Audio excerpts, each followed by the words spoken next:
Reka mbashimire kandi bifurize kugubwa neza, bifuriza amahoro y'Imana itanga muri iki gitondo cyiza cy'umugisha, igitondo cyo kongera kubona Imana bundi busha, igitondo umwuka wera aba agendagenda. Iyi ni isaha yo guhindurirwa amateka, iyi ni isaha yo kubona Imana, iyi ni isaha yo kumva Imana bundi bushya, iyi ni isaha yo kubona umucyo kandi mukabona umusaruro urenze indi misaruro yari iri mu buzima bwanyu. Reka umwero mu buzima bwanyu ugeremo mu izina rya Yesu Kristo wa Nazareti. Reka mubone ineza y'Imana, mubone ubuntu bw'Imana, mubone amahoro Yesu atanga atongeramo indi mivumo iyo ari yo yose, ahubwo muhabwe ubuntu n'uwo watubambiwe ari we Yesu Kristo wa Nazareti. Muri iki gitondo rero mbifurije kugubwa neza, mbifurije amahoro y'Imana, mbifurije umugisha w'Imana, ngo ubwiza bw'Imana bubane namwe mu izina rya Yesu Kristo wa Nazareti. Hari igihe umuntu atekereza akavuga ati uyu munsi noneho ndabihera he, uyu munsi noneho ndababwira mpereye hehe tumena amabanga, kuko turi mu gitondo cyo kumena amabanga, cyo kugira ubundi buzima, tukimenya, tukisobanukirwa, tukamenya abo turi bo muri Kristo Yesu, tukamenya igitondo cyacu, tukamenya izuba ryacu ryo gukiranuka, izuba rikarasa mu mwero wacu, ubundi tukabona umwero muzima mu buzima bwacu. Nibabwira umwero nuko mba nshaka kubabwira yuko hari ibituma umwero w'ubuzima bwanyu mutera neza, hari ibituma cyangwa se hari ibikamura bwa buzima bwanyu ku buryo mutabasha kugera ku rwego ruzima, mutabasha kugera ku mwero w'ubuzima bwanyu. Nivuga nk'umwero w'ubuzima bwanyu bamvuga ya mahirwe n'imigisha Imana yageneye ukiremwa muntu kugira ngo gihore cyunguka uko bukeye n'uko bwije. Muri iyi minsi ndi kugenda mbabwira utuntu tugiye dutandukanye, ariko uyu munsi ndashaka kukubwira ijambo rivuga ngo buriya umuntu utarabanye nawe mu bibazo ntabwo ukwiriye mu bisubizo, kuko umuntu utifuza kugumana nawe cya gihe uri mu bibazo, ubundi ntabwo aba akwiriye kuza mu buzima bwawe cya gihe uri mu bisubizo, kuko uwo muntu ushaka kukuzira mu buzima bwawe cyagiye mu bisubizo, uwo muntu ni indyarya ku buzima bwawe. Niyo mpamvu ugomba gukubita umwuka w'ishyari, ugomba gukubita indyarya zikava mu buzima bwawe mu izina rya Yesu Kristo wa Nazareti. Ikindi nababwira ni uko abagendana baba bagomba kubwizanya ukuri, abagendana muba mugomba kubwizanya ukuri, cyane cyane nk'abantu mubana umunsi ku munsi, cyane cyane nk'abantu mwashyingiranwe, muba muvuga muti twarashyingiranwe, ntacyo tugomba kuhishanya, ibi mugenzi wanjye ese aramutse abimenye byagenda bite. Ariko abagendana bakundana buzuzanya, ntimuba mugomba kugira icyo muhishanya, kuko akenshi cyane nk'iyo mugize icyo muhishanya mu isi y'umubiri, mu isi y'umwuka bujya mu hari ibintu byinshi mwamusenya.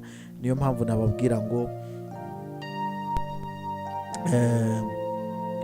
mwajya mugerageza gukora ibyiza kandi ntimuhishanye ibyanyu, kuko aho umwe agize intege nkeya, aho umwe yumvise intege zamanutse, undi burya niho azamura. Hari igihe icyo uri kumuhisha yaba wenda ari cyo yakabaye agufasha kugira ngo yenda utere imbere mu buryo bw'umwuka cyangwa se mu buryo bw'imbaraga zawe wari ukeneye.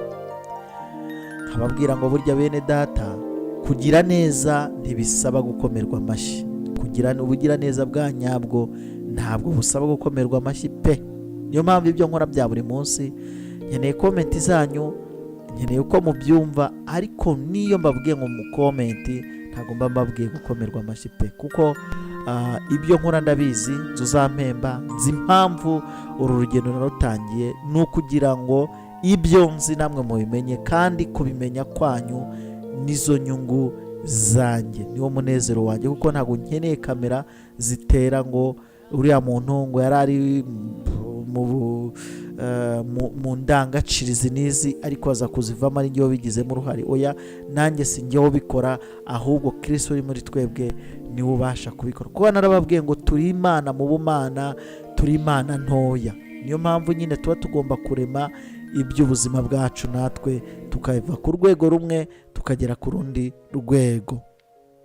Imana rero baha umugisha kandi bishimire. Ntabatindiye ndashaka kubabwira uyu munsi wa none ko tugiye gukomeza muri cya kiganiro cyacu twatangiye kivuga ngo inyenyeri. Inyenyeri, ese ni gute wamenya ko ufite inyenyeri? Ni ikihe kimenyetso kikwereka ko ufite inyenyeri? Haleluya. Wamenya gute yuko bagutwaye inyenyeri? Ese inyenyeri ubundi ni iki? Ibiba abantu mwese mufite ibyo bibazo n'umuntu uzi ufite icyo kibazo, mwegereze cyangwa se telefoni musharinge, umubwire uti mwene data Emmanuel agiye gutangira asobanure ikintu kijyanye n'inyenyeri. Uyu munsi wa none ndashaka kubabwira n'utuntu nka tubiri ushobora gukoresha inyenyeri yawe ntiyibwe, cyangwa se mo kimwe waba warayibwe ukabasha kuba yakongera ikaka. Nubwo itaka cyane, ariko uko ugenda ubikora ukagenda wirinda ibyaha n'ibisa nabyo, inyenyeri igenda yaka. Kadusenga Imana. Mana, mu izina rya Yesu Kristo, ndagushimiye kubw'igitondo cyiza cy'umugisha, ndagushimiye kubw'ineza yawe, ndagushimiye kubw'urukundo rwawe, ndagushimiye kubw'umugisha wawe utanga ku bukeye n'uko bwije. Mwami, reka amavi yose agupfukamire, reka amashyi yose ari weho akomerwa, kuko data wa twese niwe waduhamagaye, uratubwira ngo nituze tukwegere kandi tumenye ibyiringirwa nawe data wa twese wo mu ijuru. Reka inyenyeri z'aba bantu bankurikiye kazake mu izina rya Yesu Kristo wa Nazareti, ndahanura ubuzima bwabo kugira ngo data wa twese ubagirire neza, imbaraga z'ijuru zibabeho, umugisha w'Imana ubabeho. Mana, ndasenga kugira ngo ubagirire neza, ubambike ubundi budasa bushya mu izina rya Yesu Kristo wa Nazareti. Ndirukana ikibi cyose kiri mu buzima bwabo, ndirukana imbaraga zose zirwanya Uwiteka muri bo mu izina rya Yesu Kristo rifite imbaraga. Ndatura amagambo y'ubwenge kuri bo, ndatura umugisha kuri bo, ndatura data wa twese kugirirwa neza nawe mu izina rya Yesu Kristo wa Nazareti. Komeza rero bagirire neza, ubambike imbaraga, bagirirwe neza nawe mu izina rya Yesu. Amen and amen. Uyu munsi ndagira ngo tuganire kuri iri jambo riri muri Yuda igice kimwe, cyangwa se Yuda umurongo wa 13. Kubera iki iri jambo n'ubundi ndigaruye? Ejo nabonye mutararyumvishije neza. Ni umuraba wo mu nyanja ushega, babira ifuro ari ryo ibiteye isoni byabo. Ni inyenyeri zizerera zibikiwe umwijima w'icuraburindi iteka ryose. Nkamubwira ngo iri jambo akenshi cyane iyo udasobanukiwe inyenyeri iri ku buzima bwawe, akenshi utangira, kuko nyine urabona iyo utazi, iyo utamurika muri wowe ngo wimenye wisobanukirwe, akenshi wisanga hari ibintu ukora bitari byiza. Akenshi usanga wamaze guta focus y'ubuzima bwawe n'ibyo ugenewe muri iyi si, ugasanga nyine ukisanga uri mu biteye isoni. Ni hahandi noneho wisanga muri bya biteye isoni, ugasanga hari ibyo wabashije kuba wakora bitari byiza, kubera yuko inyenyeri yawe ntabwo yaka, irazimijwe. Ariko mu by'ukuri Imana yo yaguhaye iyo nyenyeri, ibizi yuko nyine inyenyeri nuyishaka uzayigaruza mu buryo bumwe cyangwa se ubundi. Niyo mpamvu ibyo bintu abantu muba mugomba kubimenya, kandi mukamenya yuko hari uburyo ki inyenyeri z'abantu zibwa, hari n'uburyo ki inyenyeri z'abantu umuntu abasha kuzigarura kandi zikagaruka mu buryo bwa nyabwo bwizewe Imana yashizeho, kuko izi ko mu isi harimo umujura ari we Satani. Abantu yenda mutasobanukiye ibintu bijyanye n'inyenyeri, ukavuga uti mbese weho ibyo bintu bijyanye n'inyenyeri ubikura he? Nuko muri Matayo, ubutumwa bwiza uko bwanditswe na Matayo ibice 2 umurongo wa 2, reka dusome mu izina rya Yesu Kristo wa Nazareti. haranditswe ngo umwami w'abayuda wavutse reka duhere ku murongo wenda wa mbere. Yesu amaze kuvukira i Betelehemu mu gihugu cy'i Yudeya ku ngoma y'umwami Herode, haza abanyabwenge baturutse iburasirazuba bajya i Yerusalemu, barabaza bati, umwami w'abayuda wavutse ari hehe? Ko twabonye inyenyeri ye turi iburasirazuba, none tukaba tuje kumuramya. Umwami Herode abyumvise ahagarika umutima n'ab'i Yerusalemu bose, ateranya abatambyi bakuru n'abanditsi bose b'ubwo bwoko, ababaza aho Kristo azavukira aho ariho. Mwumve kuntu abagome batugenza, mwumve kuntu isi muba mugomba gukora ikintu gisa nk'aho nyine namwe ubwanyu mwigaragambije, mukamenya yuko nyine muba murwana n'abakomeye b'iyi si. Bati ni Betelehemu mu gihugu cya Yudaya, niko byanditswe n'umuhanuzi ngo, ni umuhanuzi Yesaya wanditse ngo, nawe Betelehemu ho mu gihugu cya Yuda, ni ukuri nturi mutoya mu midugudu ikomeye ya Yuda, kuko muri wowe ariho hazaturuka umutware uzaragira ubwoko bwanjye bwa Isiraheli. Niyo twageza hano, ariko mubonye yuko mu kuvuka k'umuntu aba afite inyenyeri, mu kuvuka k'umuntu aba afite inyenyeri. Mwakwibaza ngo noneho rero ubundi izo nyenyeri zimaze iki? Hari umuntu wigeze kumbaza, arambaza ati, ko numvise uvuga inyenyeri, ubundi izo nyenyeri zimaze iki? Twisubirire kuri rya jambo ryacu ryo muri Yuda.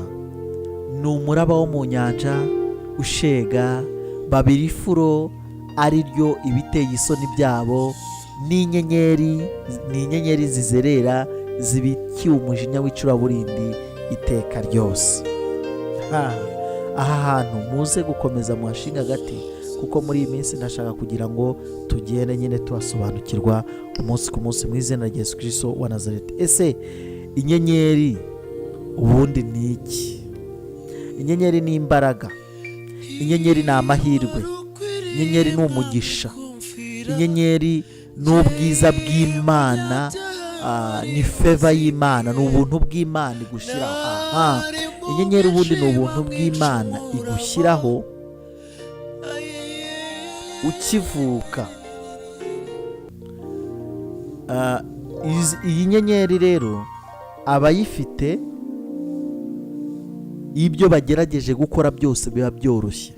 Icyo ni kimwe. Ikindi, inyenyeri, iyo umuntu ariho inyenyeri ukaba ufite amaso yo mu mwuka, ashobora guhagarara ukabona ubwiza bwe, afite ubwiza budasa. Sinzi niba muri kubyumva neza. Afite ubwiza buhebuje, afite ubwiza bw'imbaraga, imbaraga ze zose ukabona ziruzuye. Iyo ubona uyu muntu ahagaze, uba ubona ari mwiza ku buryo buteye amabengeza. Kandi uyu muntu ufite inyenyeri, icyo agerageje gukora cyose, icyo agerageje gukora cyose nta mekanizme ibamo. Uba ubona ubuzima bwe bworoshye. Ejo narababwiye ngo isazi itagira umujyanama ikurikira umurambo mu mva. Nimushaka ibi bintu mubyumve.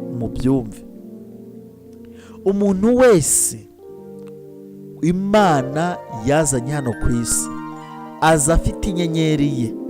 Ushobora kugira imwe, ushobora kugira ebyiri, ushobora kugira eshatu.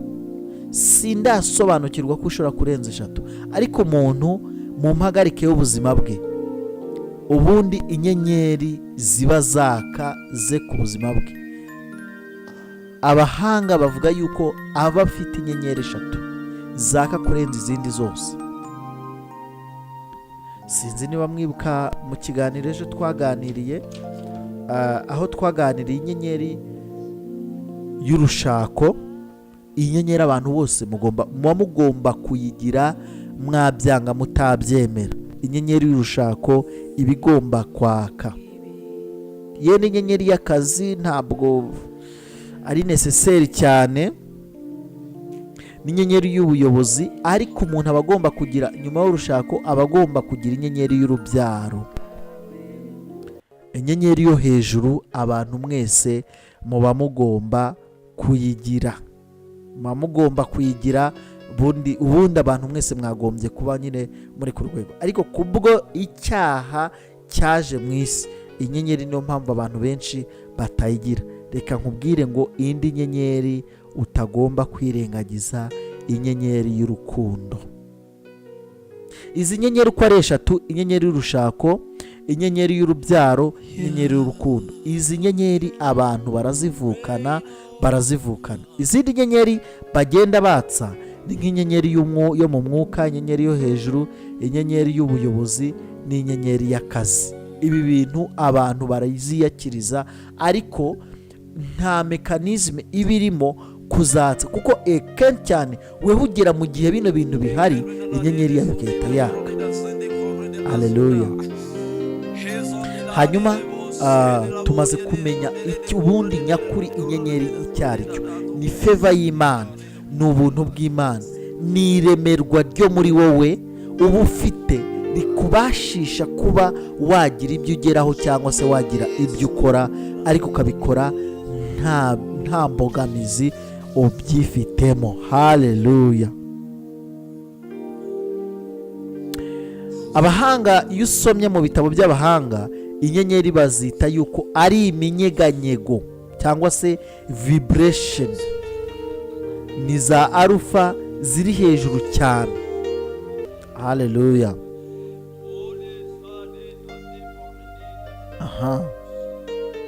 Nababwiye kandi ngo iyo uhagaze, impagarike yawe, iyo umuntu akwitegereje atafite amaso y'umubiri gusa, aba abona umeze nk'inyenyeri ihagaze.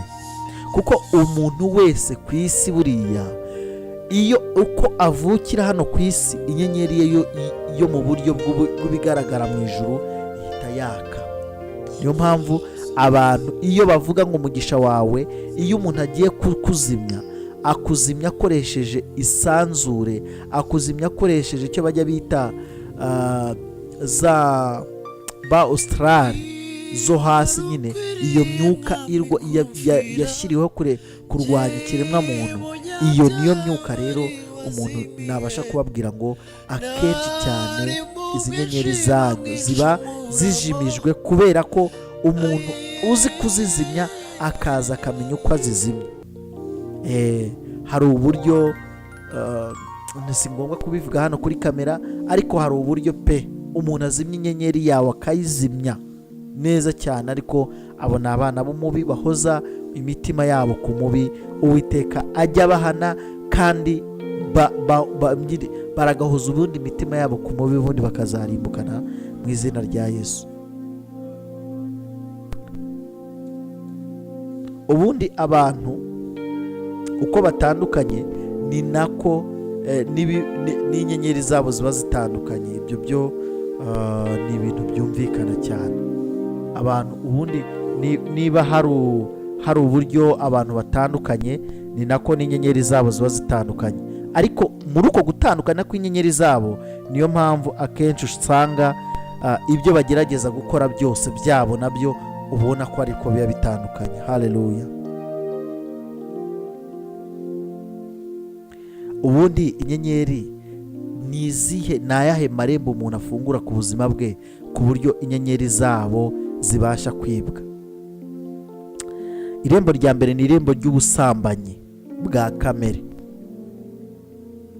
Irembo ry'ubusambanyi bwa kamere. Iri rembo ry'ubusambanyi bwa kamere akenshi cyane nyine ni ukumva yuko ufite uburenganzira bwo kuryamana n'uwo ubonetse wese, ariko mu by'ukuri uwo muntu muryamana we ntabwo ari gucya bitekereza, we aratagitinga. yoherejwemo urugero imyuka yo kugira ngo irangize ikiremwa muntu mu buryo bw'ubwiza bwacyo, ugasanga inyenyeri yawe ibashije kuba yazimwa cyangwa se ikibwa mu buryo bumwe cyangwa ubundi, ariko muri ubwo busambanyi bwa kamere. Ubusambanyi bwa kamere ni ubunyine bwo guhuza imibiri y'abadahuje ibitsina. Uko uhura n'umugore mukaryamana cyangwa se ugahura n'umukobwa mukaryamana. Mwumve rero, ubwa kabiri ni uburyo butari ubwa kamere, ubutinganyi cyangwa se uburezibiyeni.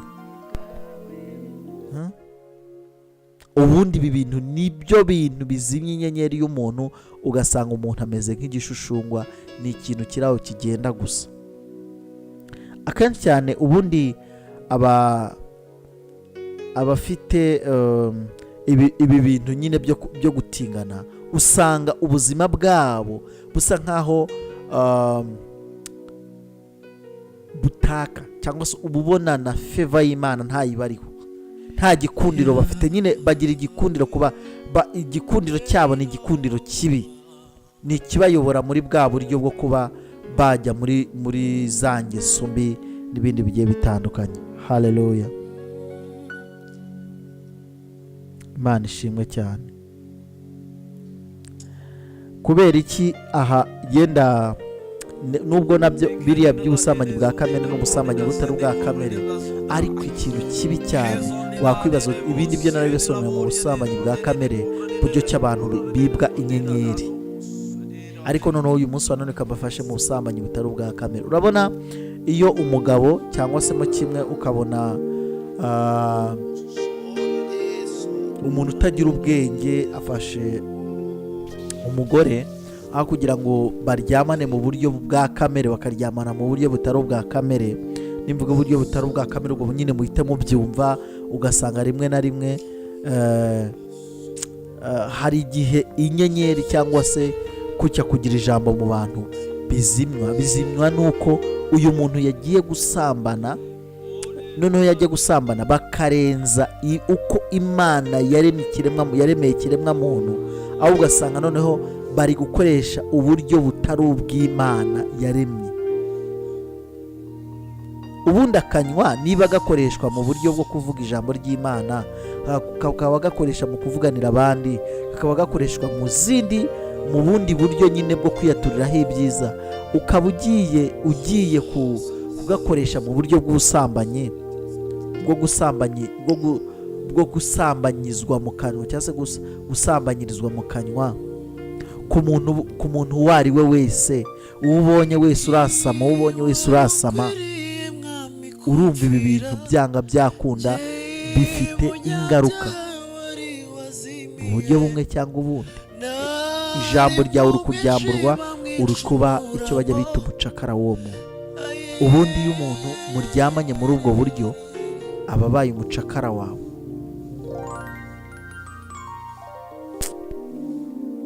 Ibintu bibabaje cyane. Ikindi ugasanga nk'umugabo rwose pe, ntabwo nari nzi yuko bibaho, ariko nanjye mbimenye vuba. Ugasanga urugero nk'umugabo agize gutya,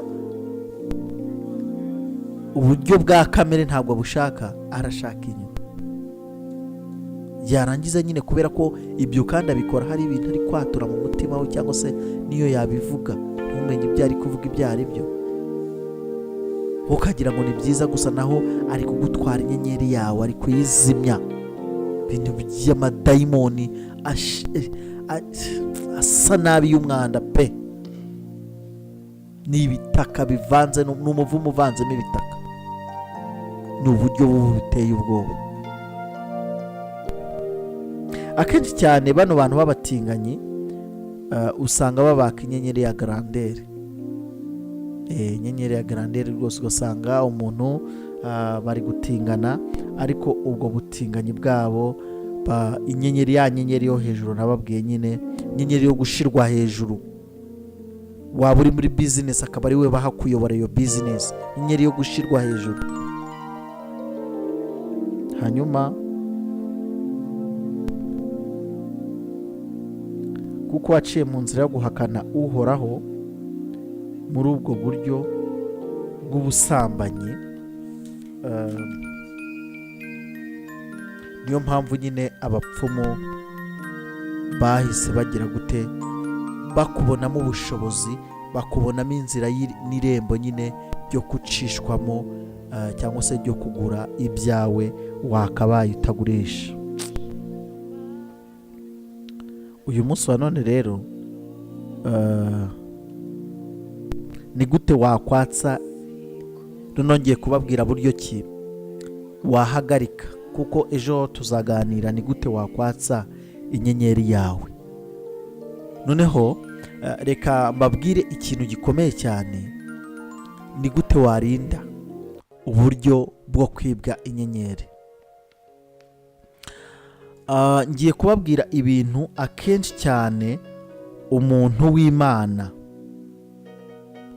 w'Imana aba atagomba, bya bindi nababwiye batagomba kubura. Ubundi mbere yo kujya kuryama wakagombye gufata yenda reka mbasobanurire gutya. Fata icyo bajya bita cloves, uzitumbike mu mazi, uzisengere kwa kundi nta kintu cyose uragisengera muri ya mazi y'umugisha wasengeye ukayeza. Noneho nurangiza ufate izo cloves nazo zisengere, uzoherezemo imbaraga. Numara kuzoherezamo imbaraga uzutumbike cyangwa se uzishyire mu mazi, cyangwa se uzisye, niba ufite blender uzisye agafu kazo ugashyire mu mazi. Numara kamarimo iminsi 3, buri mu gitondo ugenda ugapfukama impande ukagasengera. Mu gitondo upfukama impande yawe ukagasengera mbere yuko ugira umuntu n'umwe muvugana.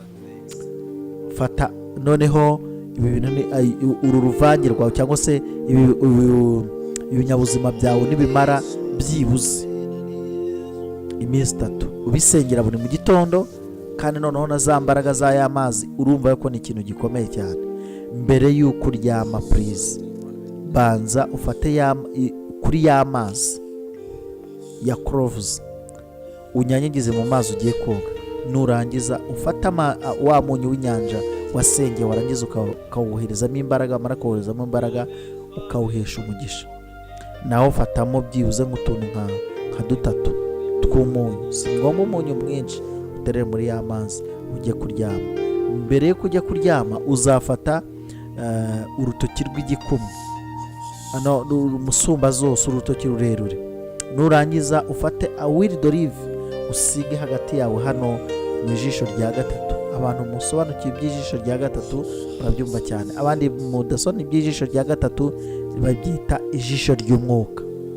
Nurangiza umadikeho cyangwa se use nkaho umaditseho nyine, uvuga uti nitandukanyije n'imyuka mibi, iri joro ndota inzozi nziza, iri joro ntihagire umurozi untera, ntihagire ikibi cyegera ihema ryanjye. Ndagira nkubwize ukuri, ibi bintu birakora. Nta muntu n'umwe uzashobora inyenyeri yawe, kuko inyenyeri yawe yibwa mu bicuku by'ijoro. Bene wanyu batanze password, kuko nababwiye ngo kuwa gatanu no kuwa kane abarozi baba bateranye nijoro bari kugurisha. Narababwiye ibyo mu kiganiro, batarakurikirana ikiganiro cyo ku munsi wo kuwa gatanu, musubireyo mujye kukireba, wo kuwa gatandatu plutôt, musubireyo mujye kukireba, ikiganiro. Ubona ikiganiro nasohoye uyu munsi saa 6 z'ijoro zo kuwa gatandatu, ubwo ni kuwa gatanu hashira kuwa gatandatu. Musubire mujye kukireba ubundi musobanukirwe. Ejo rero tuzaganira uburyo ki wakwatsa inyenyeri yawe niba yarazimye. Ubundi tuzaganira uburyo ki wagarura inyenyeri yawe yibwe. Se nibiye bimenyetso bikwereka ko inyenyeri yawe yaba yaribwe. Hanyuma nababwira ngo warangiza noneho ukaryama. Ndababwiza ukuri, imyuka yose, amadayimoni n'ibindi byose birara bicaracara aho hantu ntago byakwegera. Biba bibona ari umuriro, biba bibona inzu isa n'icuritse, nta kintu cyakwegera. Niyo bigiye kugufata bisanga hari umuriro ukongora, kuko ibi bintu ni ibintu by'imbaraga. Ariko abapasiteri ntibashaka kubivuga, barashaka yuko buri gihe cyose nyine muhora muri ibyo bibazo, mugahora mubazanira. nta kundi. Hanyuma rero reka mbashimire, mbifurize kugubwa neza, mbifurize igitondo cyiza, umugisha w'Imana ubane namwe kandi muhabwe ubuntu bw'umwami wacu Yesu Kristo no gufashwa n'umwuka wera bibane namwe. Kadusenga Imana. Mana, mu izina rya Yesu Kristo, inyenyeri z'aba bantu zaba zarazimye reka zake muri iki gihe, reka bamenye amabanga yo kuzatsa.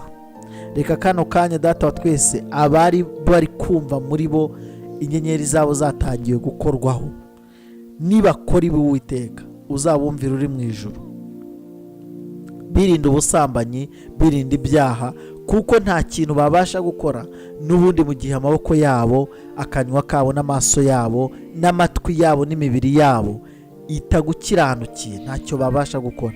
Ariko niba bimaze kwezwa nabo, biyejeje imbere y'ubwiza bwawe, niba bikora Uwiteka uzabumvira uri mu ijuru.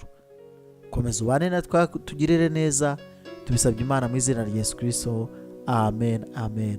Imana ibaho umugisha, Imana ibishimire, ibahe kuba mu gihugu cy'Uwiteka Imana yanyu ibaha. Yari special morning, another blessing.